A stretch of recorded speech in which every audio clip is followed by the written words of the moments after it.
And we want to do that every day because we understand that there are people who are joining us for the first time.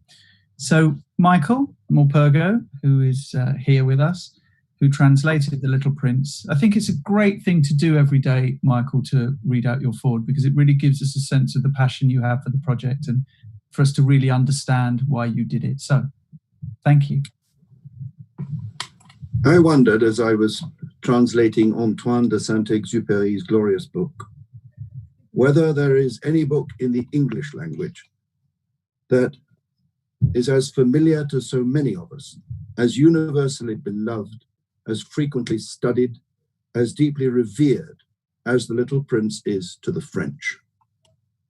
Unquestionably, we have many great and iconic books written in the English language that are widely read and loved and admired, but I can think of no single book of ours that appeals so widely across the generations, that remains so relevant, whose glow does not fade with the passing of time, that belongs as uniquely and particularly to the intellect and culture of its country of origin.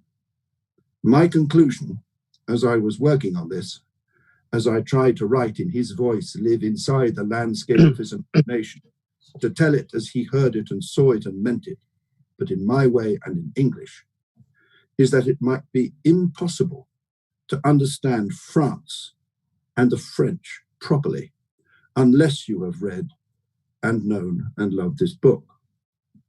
Certainly I have discovered in translating it that the best way to know a book intimately is to come to know the mind of the writer.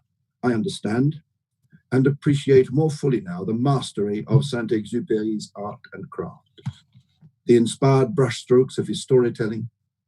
Translating this was a masterclass for me. Some will not be surprised to know, after reading my translation of The Little Prince, that this was my first attempt at any kind of translation, probably since trying to translate pages of Racine's Phèdre when I studied French at school. I was no scholar then when it came to the French language or literature, and I am no scholar now. I am, however, a maker of stories, a teller of tales. I have lived and breathed stories since I was a child. So to be asked to translate one of the greatest stories ever written was an honor I could not refuse.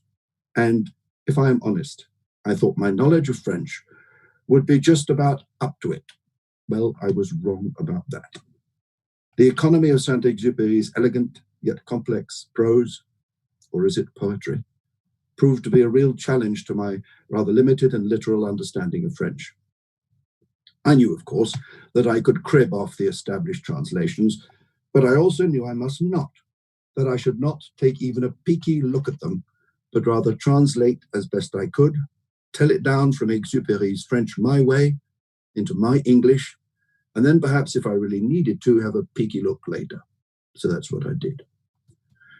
I also wanted to do this translation because I knew that so many English-speaking people have not yet had the joy of reading The Little Prince. It is a different book, unlike any other, strange, French. And in translation, the language can be inhibiting. Compared to the book's immense popularity amongst French readers, it seems to resonate much less with us.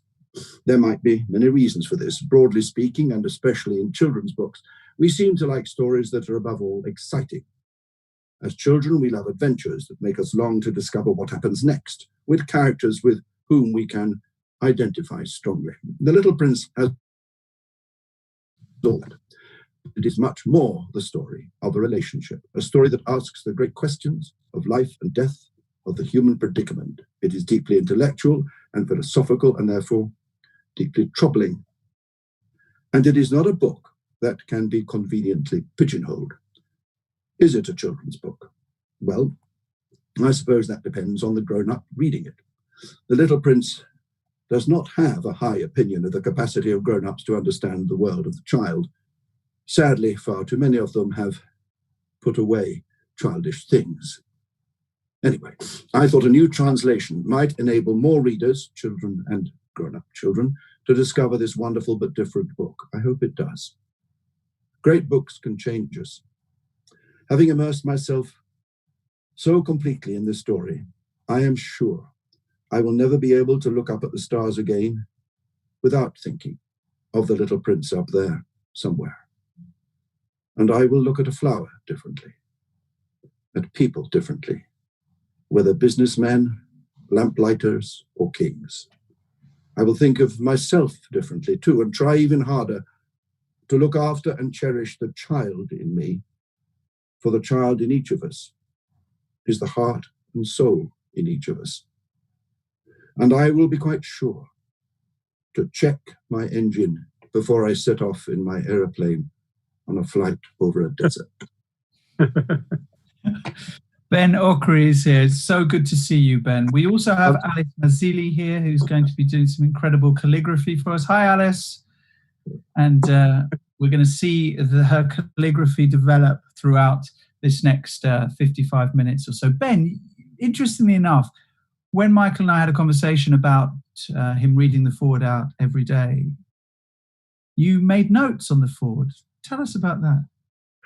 Well, I made notes about the foreword. I made notes about rereading The Little Prince. So the first thing I want to say is what a special pleasure it is being here in conversation with Michael about The Little Prince, which is one of my favorite books, and it's a book I reread every year. And I also want to say quite clearly that it is a wonderful translation. I have read, well, there have not been that many translations, but I've read all of them many, many times. And it's a really, really wonderful, very powerful translation, very, very light, and yet at the same time, it freights the deep emotions at the end, those profound, ambiguous emotions. So I did make some notes, and I'll just share a few with you, just randomly. The book begins with an act of the imagination. There are puzzles. Those of us who live only with what the eyes see will sooner or later crash land in the desert. The boy does not come with all the answers. He asks questions. An exchange takes place. The boy learns from Earth something about his love back in the stars. And the aviator learns about love and his heart from this child from afar. This child has expanded the universe for him, expanded the world, but also expanded his life. The boy has come to show us a way to our truth, to our higher truth. It is an invisible way. It is a counterintuitive way. It is an upside down way. It is a way that tells us not to see with the eyes the important things, but to see with the heart. We have to train our hearts to see. We have to train ourselves to listen to our hearts. We have to teach ourselves to listen. And yet it is a story about two people who are lost, who are away from their true homes. Where is our true home? We're all a bit like the aviator. We're all a bit lost. We're all in the desert. And what we need is not to be rescued. What we need is a new vision to see our world in a new light. We need not just our eyes. If you try to open the box, the mystery will be destroyed. This is what science has done. It has opened the box and found nothing. Then it has proceeded to declare that there is nothing because nothing was found that could be seen. Seeing is not always believing. I'll end by just two more. We have to begin again our vision of life and civilization. We have to start with simplicity.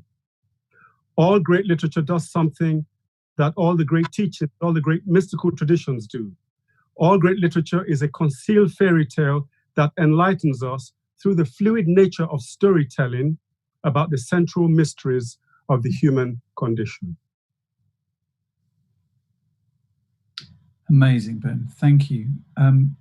Remember that once we've read chapters, I say we, it's actually Michael and Ben that will be doing that.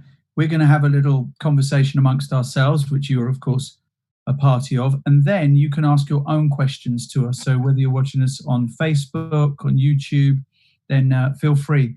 And Ben and Michael will be more than happy to answer your questions. Make sure you get them to us. Right.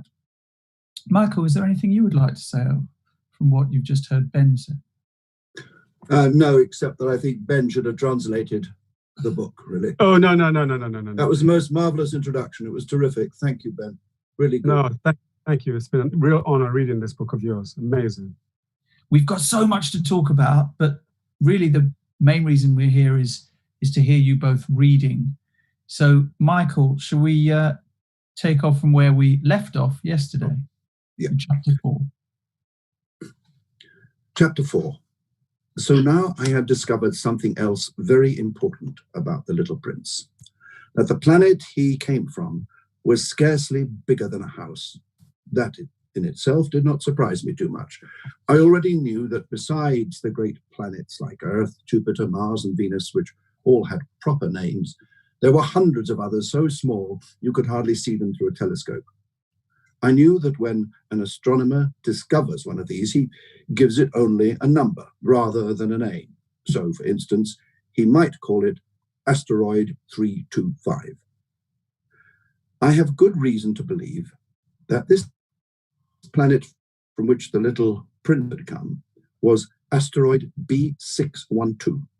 This asteroid has only been seen once through a telescope by a Turkish astronomer in 1909. He made a great announcement about his discovery in a lecture in the International Congress of Astronomy, but no one believed him because of the clothes he was wearing. Grown-ups are like that. Luckily for the good reputation of asteroid 612, a Turkish dictator made it a law which had to be observed on pain of death, that everyone had to dress in the European style. The astronomer repeated his lecture in 1920, dressed in a suit that was thought to be supremely elegant. And this time they believed everything he said. I have told you all this about asteroid B612. It's number 2 mostly because of grown-ups. And grown-ups are very fond of numbers. When you tell them about a new friend, they never ask you the kind of questions that should be asked, such as, what kind of a voice does he have? What are his favorite games? Does he collect butterflies? Instead, they ask, how old is he? How many brothers has he got? How much does he weigh? How much money does his father earn? They really do imagine this is the best way to discover what sort of a person he is. If you tell grown-ups, I once saw a beautiful house built of pink bricks with geraniums in the window box and with doves on the roof, they wouldn't be able to picture what this house was like at all. No, you have to tell them, I once saw a house that must have cost 100,000 francs. Then they would exclaim, what a lovely house that must be. It would be the same if you told them the proof of the existence of the Little Prince is that he was a beautiful person, that he laughed, and that he wanted a sheep. If anyone wants a sheep, that's proof enough that he exists. Tell them that, and they would shrug their shoulders and treat you like a child. But tell them that he comes from asteroid B612, and they will believe you at once, and they will not pest you with any more of their stupid questions. They are like that. You mustn't hold it against them. Children have to remember always to be very tolerant towards grown-ups. But those of us who understand life, we couldn't care less about silly old numbers. I should have liked to have begun this story, as all fairy stories begin. I should like to have said, once upon a time, there was a little prince who lived on a planet scarcely bigger than he was, and who was longing to have a friend. For those of us who understand how life really is, we know that would have been a far better way to begin, more believable. But I wouldn't want anyone to skip too lightly through my book. It has not been at all easy for me, and sadder than you know to write of these memories. It has already been 6 years since my friend went away with his sheep and left me. I tell you about him because I don't want to forget him. It is very sad to forget a friend. Not everyone has had a friend. And if I forget him, I could become like those grown-ups who are interested only in numbers. That is why I bought a paint box and pencils. It is really hard to try my hand at drawing again now at my age. Not since the age of 6 have I ever attempted, until now, to draw anything except the insides and outsides of a boa constrictor. I will try my best to draw as well as I can to make the portraits as lifelike as possible. But I can never be sure things will work out quite as I intend. One drawing may look fine, the next one not. I do get size and proportion wrong too. In one picture, the little prince is too big, in the next too small. I know the color of his clothing might not look right either. I try a little more of this and a little less of that and just hope it comes out all right. I know I do make certain mistakes with details that are really important, and for that I'm truly sorry. My friend never explained things properly at all. Maybe he thought he did not need to, that I was more like him than I really am. The trouble was that I never could see sheep through boxes as he could. Perhaps I'm a little like a grown-up. Maybe I have grown old already. Chapter 5. Every day I learned something new about his planet, about how he had left it, and the journey he had undertaken. All this information came in dribs and drabs by chance, as thoughts came to him. This was how, on the 3rd day after we met, I heard about the terrible Baobab saga. This time again, it was all because of the sheep, in a way. The little prince seemed suddenly overwhelmed by some dreadful anxiety. Are you sure that sheep do eat little bushes? Yes, I told him, quite sure. Good, I'm happy then. I did not understand at all why it was so important to him that a sheep should eat little bushes. But then, still rather worried, he added, so they must also eat baobabs. I then had to tell the little prince that baobabs were not little bushes, that they were huge trees, as tall as a church tower, and that even if he took with him an entire herd of elephants, they would not manage between them to eat up a single baobab. The idea of a troop of elephants clearly amused the little prince. You'd have to stand them on top of one another, he laughed. And then, more thoughtfully, he said, baobabs, you know, before they grow big, always begin by being small.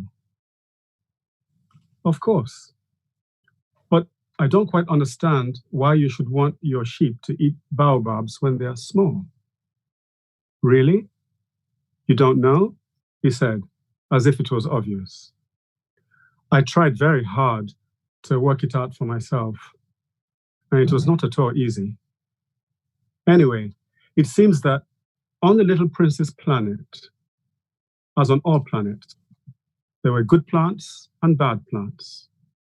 And so, of course, there were good seeds from the good plants and bad seeds from the bad plants. But seeds are invisible. They lie dormant, hidden, deep in the dark of the until one of them has the notion it would be a good idea to wake up.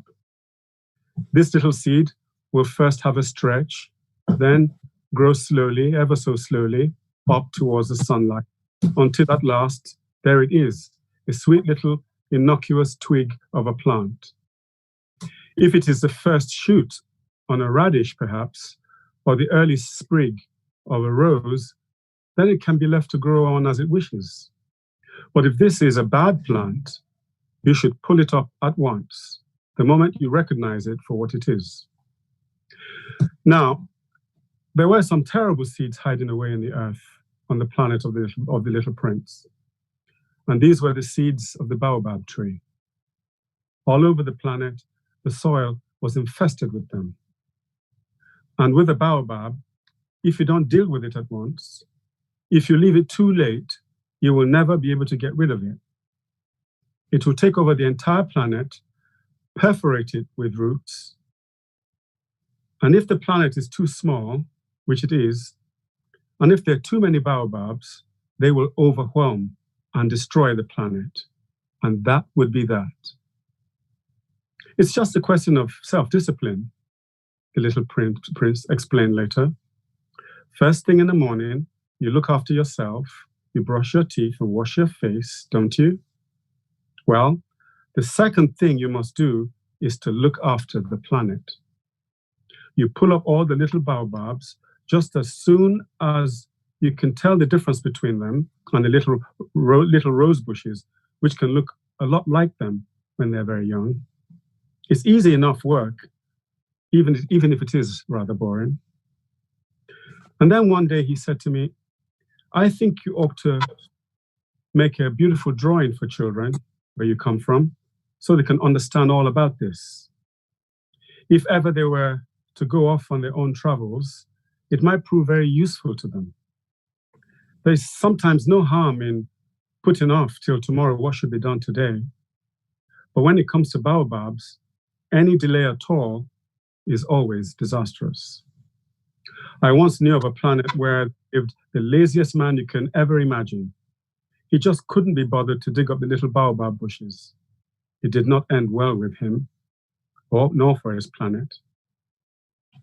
So just as the little prince had asked, I made a drawing of that planet. I don't like to be didactic or moralistic, but I could see the dangers posed by baobabs are hardly known. And anyway, the risks taken by anyone venturing into an asteroid are so dangerous that I decided just for once that I should set aside my usual inclination and tell it loud and clear. Children, look out for baobabs.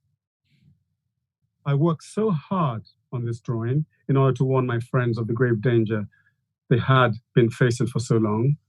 And like myself, without even knowing it, I had to tell them, to warn them. You might well be wondering why there aren't many more big drawings of baobab trees like this in the book. Well, the answer is simple enough. I did try, but I just couldn't do another one. I think I could only draw a baobab tree when I needed to, when it really mattered. Baobab trees are a serious matter. Chapter 6. Dear little prince, it took me a while to begin to understand just how sad your little life must have been. For so long, all you had for enjoyment was the beauty of sunsets. I only learned about this on the morning of the 4th day when you said to me, I love sunsets. Come on, let's go and see one, right now. But we can't. We have to wait. Wait for what? Until the sun goes down. We have to wait until it is time. He looked very surprised at that. And then you began laughing at yourself. Oh, silly me, you said. I was thinking I was still back home. Of course, as we all know, when it is midday in America, the sun is going down in France. So you'd have to be able to get to France in 1 minute flat in order to witness the same sunset. France is a very long way away, so it's just not possible. But on your tiny planet, my dear little prince, I suppose all you would have to do is to move your chair just a little, and you could see dawn and dusk anytime you want to. One day, you told me, I watched the sun set 43 times, and then later you went on, when I'm feeling really sad, I love to see a sunset. So, I asked him, on that day when you saw 43 sunsets, were you still sad?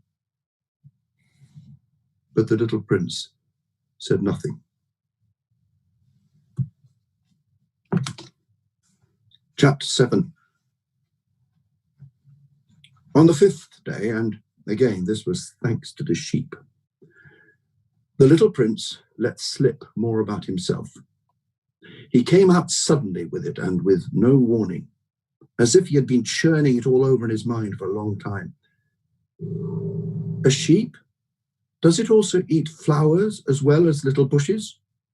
A sheep, I told him, eats just about everything it comes across. Even flowers that have thorns? Certainly, even flowers with thorns. And when it comes to thorns, he went on, what are they for? I didn't know. At that particular moment, I was very busy trying to unscrew a nut in my engine that just would not budge. I was very worried by now because the breakdown was beginning to look more and more serious. And worse still, my drinking water was running out. Thorns? He said. What are they for, exactly? Once he had asked a question, the little prince would never give up until he had an answer. I was still struggling with my wretched nut, which seemed to be stuck fast. So I told him the first thing that came into my head. Thorns are no use for anything much. If you ask me, flowers only have thorns out of spite. Well, surely not, he said. And then after a moment or two of hurt silence, he went on. I can't believe that. Flowers are weak and simple. Surely they are only protecting themselves as best they can. They just hope their thorns look terrifying so that... I said nothing. I wasn't listening. All I could think of at that moment was that if the nut refused to budge, I was going to get my hammer and give it a good whack. But once again, the little prince interrupted my thoughts and would not let me get on. So you really do believe, do you, that flowers... I'd had enough. No, no, I shouted. I don't really believe anything. I just said the first thing that came into my head, that's all. I'm busy, can't you see? I have more important things to get on with. He was staring at me in utter amazement. What do you mean, more important things? What must I have looked like? Bent over this horrible old engine, hammer in hand, fingers covered with engine grease. You sound just like a grown-up. His words made me feel ashamed, and he hadn't finished with me yet. You confuse everything, he went on, his golden hair blowing in the wind. You deliberately mix everything up. He was really angry. I once went to a planet where there lived a stiff-necked, red-faced old fool of a gentleman who never smelt a flower in his life. He never once looked up at a star. He never loved anyone. All he ever did in his entire life was add up numbers all day long. Like you did just now, he just kept on repeating over and over again, I have more important things to be getting on with. I have more important things to be getting on with. And because of this, he became puffed up with pride. In the end, he wasn't a man at all. He was a mushroom. What? A mushroom? The little prince was so enraged by now that he had gone quite pale. For millions of years, he went on, flowers have been growing thorns. And for millions of years, despite this, sheep have gone on eating flowers. Don't you think it worthwhile to try to understand why they should go to all that trouble to grow thorns if they don't serve a useful purpose? You don't think it's important, this age-old struggle for existence between sheep and flowers? Is it not a significant matter, more important than simply adding up numbers like the stiff-necked, red-faced old fool of a gentleman I met on that planet? Say I knew of a flower, unique in the whole world, that grew nowhere except on my planet, and that a little sheep might come along one morning and destroy it in one bite, like that, without realizing that he was doing it. Do you not think that is important? He went on, his face aglow now with passion. If someone loves a flower, unique in all the millions and millions of stars, and it makes him happy to look up there and remember his flower, isn't that enough in itself? He'll be thinking, my flower is up there somewhere. But if a sheep comes along and she eats that flower, for him, it would be as if all the starlight was put out. And you say that's not important? He could not say any more. His words were drowned in tears. Night had fallen by this time. I dropped my tools. My hammer didn't matter anymore, nor my nuts, nor even the prospect of dying of thirst. On this one star, this one planet, here, now, on my own planet Earth, the little prince needed comforting. Nothing else mattered. I put my arms around him and held him, rocking him gently. "Dear little prince," I began, "the flower you love so much is no longer in danger. I will draw a muzzle for your sheep. I will draw railings to protect your flower. I will..." Everything I tried to say sounded so maladroit, so clumsy. I did not know whether to try to stop him crying or to join in and cry with him. How strange it is, this valley of tears.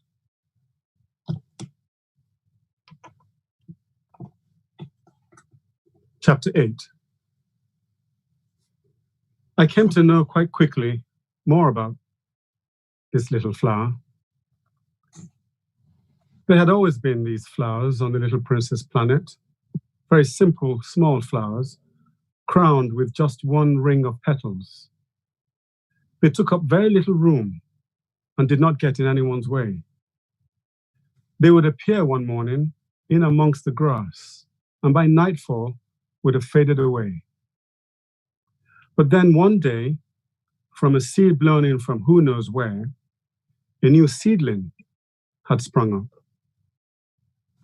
The little prince had examined it closely and soon realized that it did not look like anything he had seen growing on his planet before. It could be, he thought, a new kind of baobab altogether. This little seedling suddenly stopped growing and began to become a flower. The little prince was there to witness the appearance of a huge bud, and he knew already that this bud would grow something quite miraculous. This flower was not simply going to emerge from the shelter of its green bud and be beautiful. She would hide away inside, choose her colors with the greatest care, clothe herself in her finery slowly, arranging her petals one by one. She did not wish to come out all crumpled like a poppy. She wanted to show herself to the world in the full glory of her beauty. Oh yes, she was quite a coquettish little flower. She took days and days to get herself ready. And then one morning, there she was, in full and splendid flower, at the very moment the sun rose. And this flower, who had worked so hard to make sure everything about her appearance was just perfect, could only yawn and say, "Oh, I'm sorry. I only just woke up. Look at me, I'm such a mess. My petals are all bedraggled." The little prince could not contain his admiration for her. "You are so beautiful," he breathed. "Aren't I just?" the little flower replied sweetly. "And what's more, I was born at the very same moment as the sun." Although modest, she most definitely was not. Nonetheless, this little flower touched his heart deeply. "I think," the flower went on, "that it's just about time for my breakfast. Be so kind as to tend to my needs."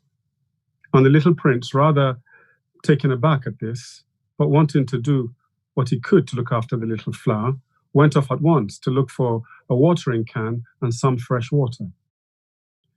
But it was not long before this rather haughty and demanding attitude became too much for the little prince to put up with. For example, one day she was talking to the little prince about her 4 thorns, and she said, "Let tigers come. I'm not afraid of them or their claws." "There aren't any tigers on my planet," the little prince protested. "And besides, tigers don't eat plants." "I'm not a plant," replied the flower. "Well, excuse me," the little prince said. "And anyway, I'm not at all frightened of tigers, but I am terrified of drafts. I need something to protect me from the wind, a cloche maybe."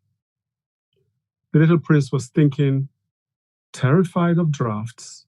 That's bad luck if you're a plant. This is certainly a very complex sort of a flower. In the nighttime, the little flower went on, you had better make sure I am protected under a cloche. It's so cold here on this planet of yours, not at all like mine. Now, where I come from, but there she had to stop herself. After all, she had come as a seed. There was no way she could ever have known other planets. Clearly embarrassed to have allowed herself to be caught out trying to make up such a silly story, she coughed 2 or 3 times to make the little prince feel guilty. So what's keeping you? She said, coughing again. Where's this cloche then? Of course, she was forcing herself to cough to make the little prince feel even more ashamed that he hadn't yet gone to fetch the cloche she had asked for. So the little prince, despite his great affection for this little flower, was beginning to have his doubts about her. He had taken to heart all the ridiculous nonsense she was talking, and it made him feel unhappy. I shouldn't have paid any attention to her, he told me one day. You should never listen to flowers. They are for looking at, for their scent. My flower, my own flower, filled my whole planet with her fragrance. But none of this gave me any pleasure. This whole story of tigers and claws, which really had irritated me, should have filled my heart with tenderness and sympathy. I decided that before this, I had understood nothing about this little flower, the little prince continued, that I should judge her not by her words, but by what she did. She filled me with her fragrance. She had brought joy to my life. I should never leave her. I should have recognized what a sensitive, sweet soul there was under all that rather inept and silly games. Flowers are so contrary, but I was too young to know how to love her.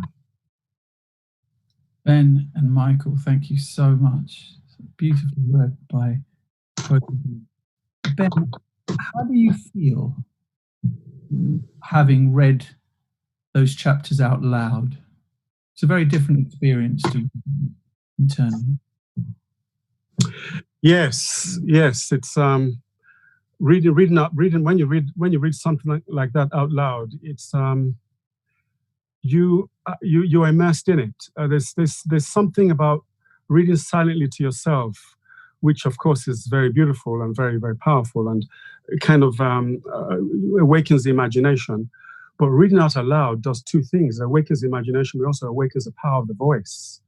And the voice gives a different kind of a magic and a different kind of a strength to the words. Michael, do those chapters, when you read them out, do they have an emotional impact on you? How many times you've read it, you translated it, you know this text inside out? But I could even hear in your voice beautifully. I do know it fairly. I tell you what I do feel is when I also, to add to what's just been said about the reading aloud, I mean, I'm one of these people who I prefer always to read poetry out loud, to hear the music and the words. And when there's a beautiful story like this, which to me is as close to being poetry as prose, I find more in the story for me when I'm reading it out loud. I hope other people do as well. But after this particular reading, there was a moment in it when I suddenly thought, my goodness, this is extraordinary. This was written in 1943, or published in 1943, the year of my birth. So Wow. It's a long time ago. And there's a line in it about how we must look after the planet. And this was in the middle of the war, for goodness sakes. And here's this extraordinary statement about how we must look after this planet. And it just came to me that, we have our little prince at the moment. We have children, Greta Thunberg amongst them. These children who look hard at the world and take in what it is that's gone wrong. And they don't want any more of our hypocrisy. And it really opens your heart and your mind, and it's troubling because I've lived these years and I've lived as selfishly as anyone else. And children are really good at this, looking at you and asking the questions. And as Ben said earlier on, this little prince, he asks questions, and they're not easy. They really are. They just seem easy. Ben, you said that you read The Little Prince almost every year. What is the sensation? What is the mood that carries you back to this book every year? Well, I think it was Novalis who said somewhere that every beloved is a paradise, and I think that's true of our favorite books. A book that you love, a book that has become part of the architecture of your mind, is like a little paradise in a way. So you go back to it for its ever-changing mood. It's not the same mood. It's never the same book. Every time you come back to it, something becomes foregrounded. Something leaps out that was unclear to you before. I think it's the way literature works. I think it's the way poetry and beautiful writing works. It works in direct relation to what is truthful in your life at that moment, but also what is actually most important to you, but hidden inside you, hidden behind you. It brings out all of these hidden but essential things. And I think right now, Michael is right that our sense of the planet, our sense of the fragility and the beauty of the planet, and the fact that each day for the last 100, 200 years, we have been allowing different kinds of baobabs to sort of take over our planet, our environment, and our lives in the form of wars and in the form of climate disasters that we've allowed to sort of grow underneath our very noses, in the form of our racial tensions, in the form of all sorts of bad habits, bad ways of thinking and living that we've developed amongst one another. It's a book that speaks profoundly to the human. It's a very strange book, and also very, very lucid and tranquil, and it's full of lights. It's very gentle, but it cuts very deep. It's very strange. Michael, Ben mentioned wars there, crises, and of course this was, I think, as you rightly point out, it was published in 43, written in 42, right in the middle of the Second World War. What influence does crises such as the one we're living through now have, do you think, on storytelling and storytellers? Well, I can only speak personally, but I mean, I've been locked down because I'm the wrong side of 75, and I was supposed to crawl into my little sort of hibernation hole about 4 months ago. And I've never written better. I've never focused more. I've never lived more intensely. All my friends and relations have become more important to me. I've had time to think, time to stand and stare, as the poet says, and it's been deeply enriching. I know what's going on out there. No, I don't know. I imagine what's going on out there in some people's lives, and it's been truly dreadful. But I've been isolated from it. That's the whole point of this strange existence. We are isolated, not just from the germs, but from the consequences of the germs. But the result of it all is that I've lived this life partly for its own protection. I wanted to have a life where I had a routine every single day, and it was going to be writing for the first part of the day. And I was as regular as Clark Wood, which I'm not usually. I'm not a disciplined writer at all, but I have been these last 2 months, and I've loved it, and I've lost myself in it. So it's been strangely enriching. And of course we do know that in the First World War, every war, great writing has come out of it. It's not to say we don't need wars to produce great writing, but I do think we need intensity of existence. I think above everything else, that's what this story is about. To me, it's really about this child saying, look, feel, open your eyes, open your heart, it's there. That's what we are being, as you're not told, he's not nasty like, he doesn't tell, he suggests it. And in the end, you really want to join him, the way he is seeing the world, and you want to go and ask him questions. And since the whole point, I mean, I've been a teacher and educator most of my life, and one thing I do know is the most important thing we can give to children, yes, it's knowledge and understanding, but it's also that desire to go on asking questions, never to be satisfied with glib responses that the adult world generally gives you. Ben, how have you found it? It's really fascinating that Michael's saying that it's the most fertile creatively period in many years. What about you? Yeah, I think Michael is right. I think there's the combination of the forced solitude with, I think, probably the most important element, which is the kind of backlighting of death.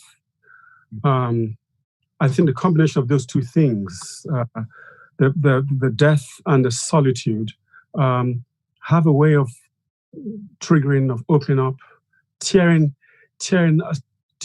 open the carapaces that we build around our heart. And it is the carapaces we build around our hearts that actually prevents our true creativity, that we build around our minds, build around our spirits. It's these carapaces, these layers of nonsense, of ideologies, of worldviews, all of this stuff ripped apart. Then our heart, our true feeling for life emerges, and with that, creativity. So when Michael says that there's a strong relationship between crises and creativity, but I think that's one of the reasons why we are removed from ordinary life. We're forced into a new place. We're lifted into this new sphere where all the petty problems, all of that petty stuff just goes quiet because the essential things have risen and stand stark before us. And The Little Prince is exactly about that. It seems to me to be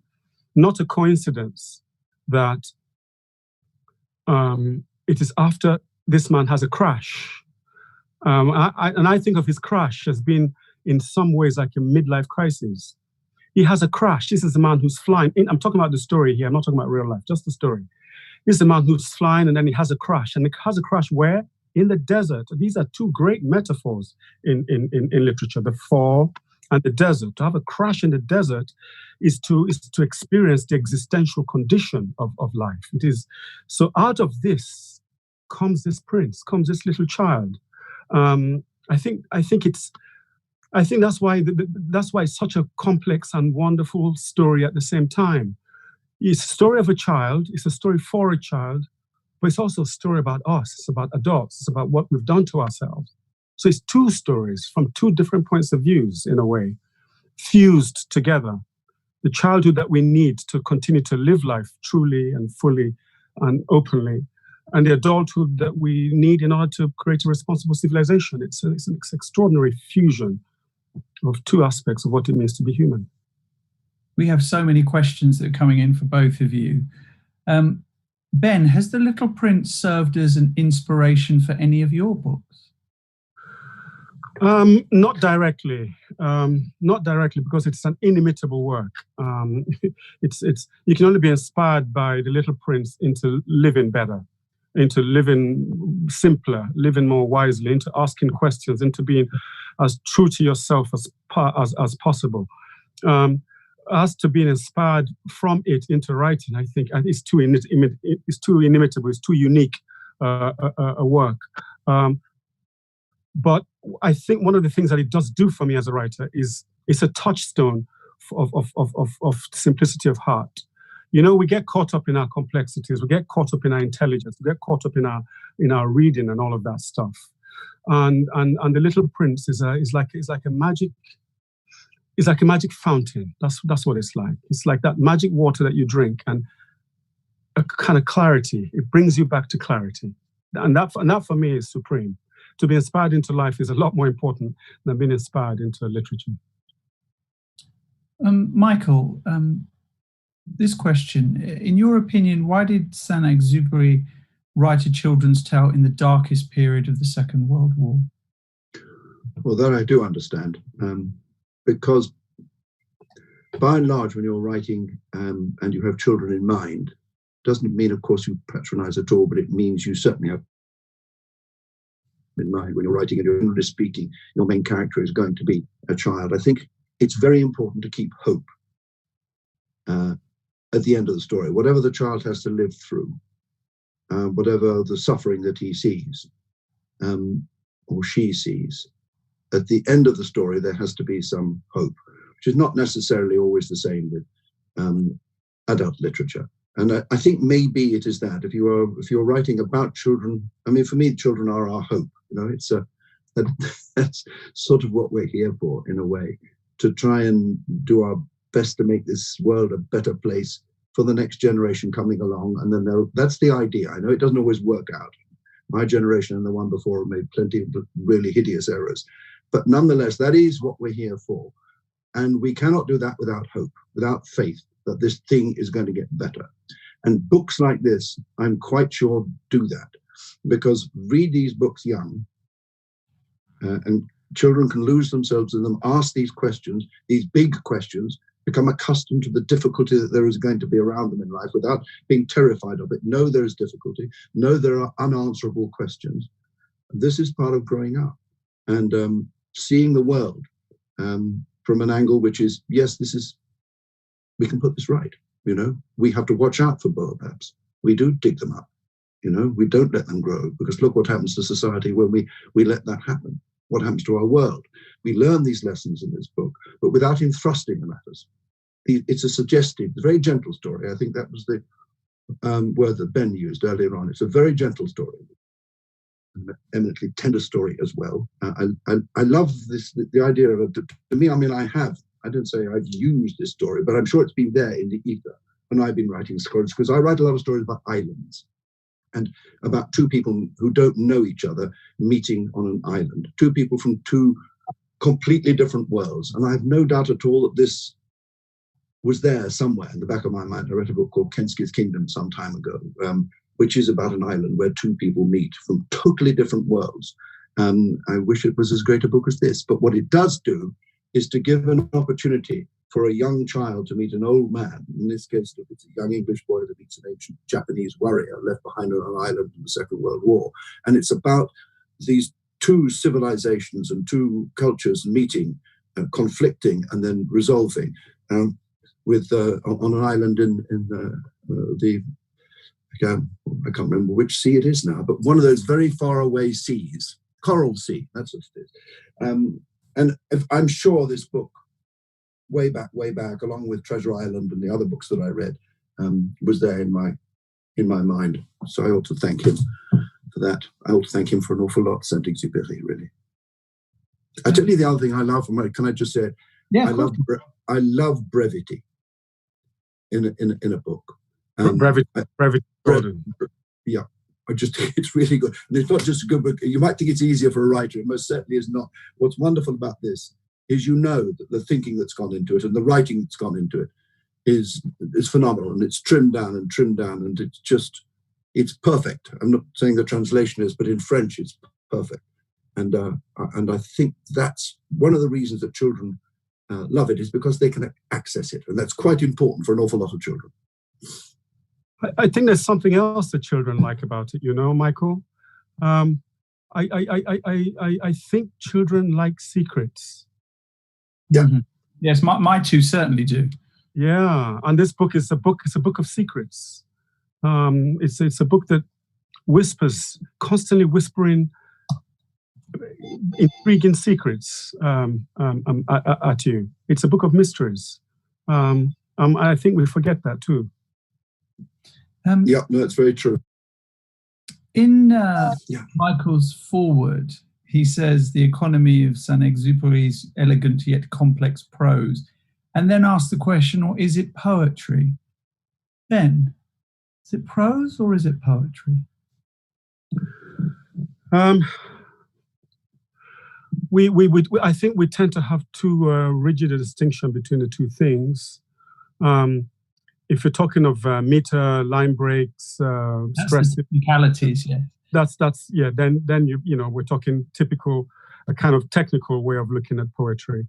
But if we speak of poetry as that which speaks 3, 4, 5 languages of the spirit at the same time, if a piece of writing speaks on 3, 4 different levels at the same time, even if it's a telephone directory, which telephone directories don't, that is poetry. So for me, poetry is the ability for words to speak at so many different levels of us simultaneously. I'll give you a very simple example. the use of Baobab in the book. Now, the Baobab is a sacred African tree. It's we call it the tree of life. It's a great tree. It's a village tree. You shelter under it. It's a very powerful tree.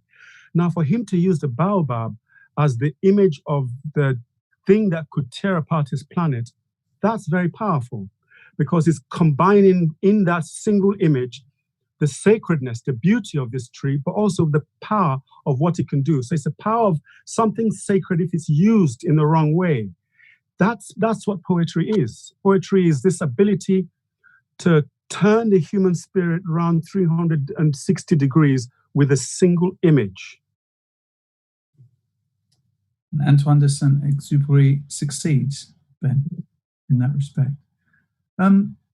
One thing also, and I keep going back to this, Michael, is the understanding of the French and France by reading this. And Ben, as someone who grew up in Nigeria, I wonder if there is a similar piece of work in the different languages, of course, in Nigeria and the different communities of Nigeria. But if we were to read a translation of that, we would have a similar understanding of the Nigerian peoples, in the same way Michael describes how we will understand France and the French by reading The Little Print. Yes, I think every tradition, I think every nation has one or two books that kind of express their spirit perfectly in a tale. We've got things, a book like Things Fall Apart in Nigeria. America might have something like the Great Gatsby. But, I really have to add to what Michael says about understanding the French spirit through reading Little Prince. Absolutely. But I don't know. It helped me understand my spirit. It helped me understand what it meant to be. It helped me to understand my childhood. It's an extraordinary thing, of course, to understand the French, yes. But I think with all true great books, I think it goes beyond that. And I think it's in that sense that it magnifies what it is to be French. And Baobab's been mentioned, of course. Alice Mazzilli there has done this incredible piece of calligraphy. Children! Exclamation mark. Look out. Baobabs. Look out for them. Alice, oh, that's so good. Just watching that, as I was hearing the conversation and the chapter reading, watching you create that, it's really inspiring, Alice. Superb. Brilliant. Michael, there's so much depth to this. There's so many layers. It's so exciting to hear you read it. It brings you alive every time. There's a question that's come in about whether stories should be read or told, the oral versus the written. Well, again, it's not an either or, is it? No, it shouldn't be a binary. I was talking earlier to Ben about this before we came to speak on air, and he was talking about really having been in a situation in Nigeria where stories were told as people sat around, and you had to make up the stories, and that was part of your contribution to an evening, a convivial evening, a family evening. And yes, I mean, that kind of spontaneous storytelling is wonderful, and the best writing holds that within it. And the best literature holds that within it as well, I think. And I tell you what I sort of learned when I was telling stories before I ever written a story. I used to tell stories to the year 6 class I was teaching. And I did learn one thing which I learned from my mother, and that is that as you're telling a story, your own story, or any story, but your own story in particular, you have to mean it. You mean every word. You look into the eyes of the people in front of you, and you tell them truth. I know it might be fiction, but you tell them truth, and you believe every single word of it. And that's truly the heart of storytelling. It's not pretending. And this book is that, absolutely. This is Exupéry talking to us, down the ages now. And that's what I find so powerful about it. Do either of you draw like Saint-Exupéry is a question that one of our viewers have sent in. There seems to be a connection between writing and drawing. Ben, how are your artistic...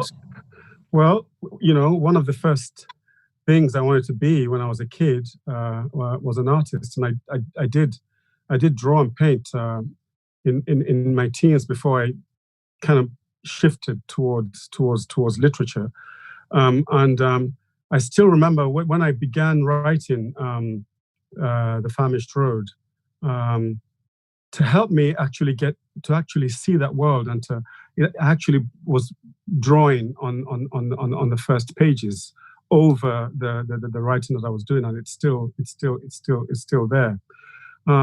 I think drawing and writing are two very different parts of the brain, of the spirit, and that Exupéry actually had both of them together is extremely fortuitous, because it's hard to imagine someone else capturing his little prints or even his hat. I mean, just his hat at the beginning of the story is a masterpiece of invisible drawing. So I think without that skill, because he drew as well. He loved art. But I think without that, would have had quite a different dimension to the book. Michael, it's a masterclass really in how not to teach art. That business of his being put off teaching by what adults. I mean, I was put off two things when I was growing up. I was put off a drawing by an art teacher who said it was no good. So me too. Yeah. But I mean, I could have been Van Gogh, no trouble. But I think what's really, really annoying is that it stifles it at a certain moment. And I used to play the violin. I had a violin put in my hand when I was 8. And I had a teacher who made me so nervous and was so cross with me when I got things wrong. I just gave it up. I've always wanted, all my life really, to be able to sing properly and play music properly. And I also had this longing because my mum was an actor and my daddy was an actor. And I always wanted to be an actor when I was growing up. And I didn't have the courage to do it. But that's my own fault, because I was encouraged then at school to do it. But I didn't have the courage, because you need courage to do these things. And so, I mean, I came across writing by accident. It wasn't, actually, yes, probably because I couldn't sing, I couldn't dance, I couldn't paint. So what else do you do? This question's come in saying the Iliad and the Odyssey were told orally and slightly differently by each narrator. This built up the legend and the story of the Iliad and the Odyssey. Shouldn't we return to such a tradition instead of owning a story and create a unique or new story?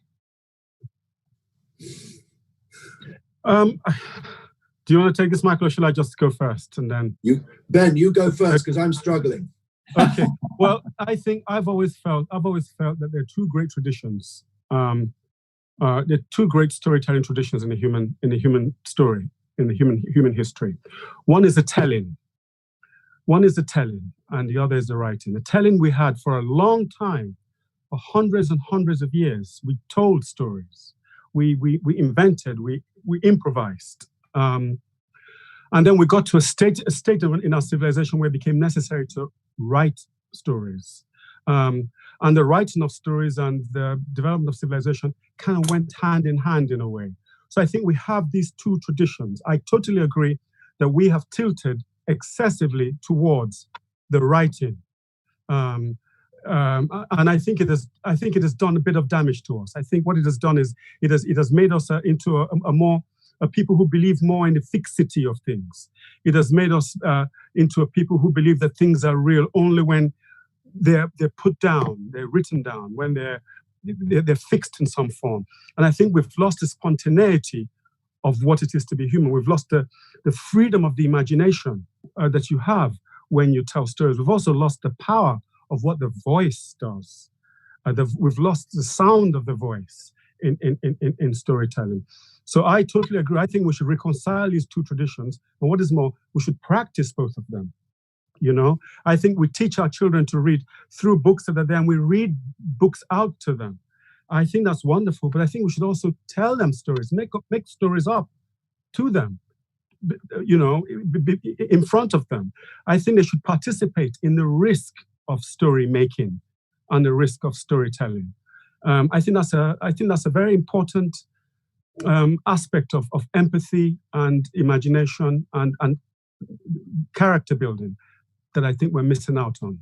So I'd like to bring back the risk of telling stories, making them up right there, and possibly even failing while doing it. That's very important to learn that failing is all right. And children finding their own voice is so important. One thing I would add, I think the question came in and it used the word own. You don't own stories. I think once a story is written and someone else reads it, that story becomes theirs. Because as we know, it's kind of important because the reader is part of the making of the story. The book is simply sitting on a shelf until a reader takes it down and it becomes part of that person's existence as well. And the transmission of that story is really what story making from a book is. In a way, it is a telling. And once you've read it, it's your story. I mean, I own Oliver Twist, you know. It's in my head. I own this story. It's in my. I'm not talking about royalties now. I don't want anyone to get the wrong idea here at all. I'm talking actually simply about the idea that the story, once you've read it, is yours, and that's it. It's your possession. It's your life, and that's what is so wonderful. But I think Ben's quite right. The live, and also doing what we're doing now, which is, in a way, telling a story out loud. I know we're reading it, but it's the same technique in a sense, and we've tried to give ourselves to the text as if we were telling it. That's for sure. Are those traditions, Ben, still alive across Africa? Or are they, like Indian classical music, in some ways in retreat? In some parts of Africa, they're still alive.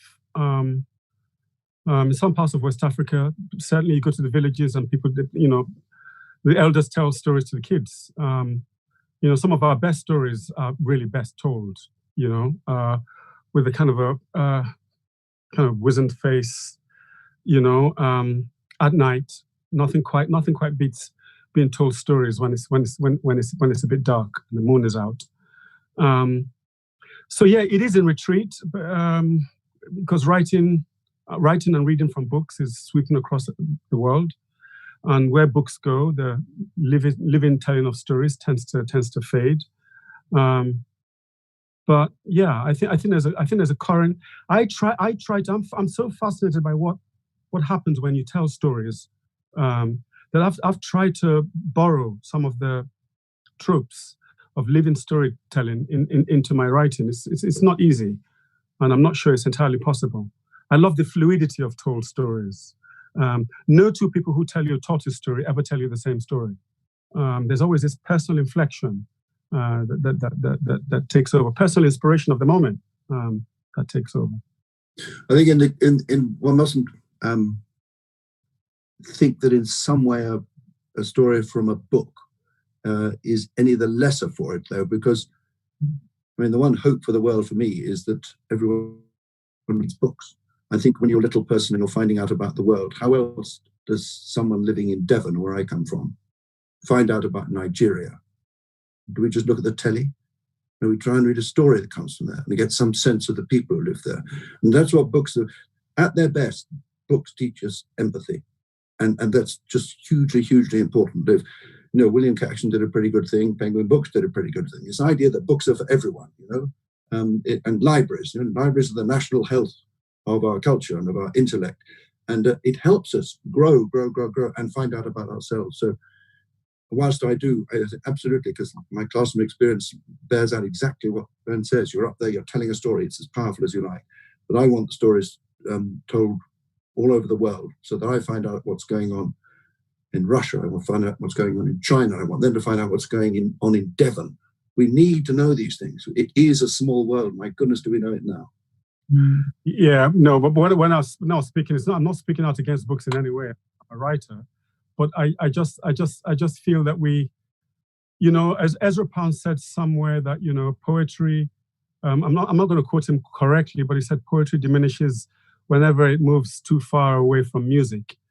And I think the same thing happens in the relationship between books and the told story. I think if we move too far away from the telling of stories, something happens to our writing. So I think both renew one another.